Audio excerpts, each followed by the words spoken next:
En esta segunda edición de la Universidad de Otoño de la Eliana hablamos de las Smart Cities y de cómo la tecnología al servicio de la ciudadanía nos va a impactar, nos está impactando y qué proyectos hay. Entonces, en una sesión tenemos conferencias de profesorado mostrándonos temas como el 5G, como la realidad virtual, la realidad aumentada o cómo nos debe preocupar la privacidad en las ciudades inteligentes y la protección de nuestros datos.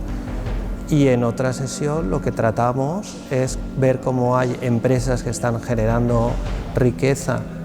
con el servicio de las tecnologías y cómo los ayuntamientos como el de la Eliana y ayuntamientos cercanos están utilizando estas tecnologías en proyectos como por ejemplo las rutas escolares seguras. Es un municipio muy interesante para la Universidad de Valencia, dado que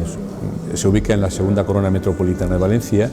y ha optado en los últimos años por llevar una acción de gobierno dirigida a las Smart City, es decir, a las ciudades inteligentes. De alguna manera lo que se pretende es combinar las nuevas tecnologías con la ciudadanía buscando una mejor calidad de vida. La Universidad de Valencia es consciente de esa acción y hemos decidido organizar la Universidad Estacional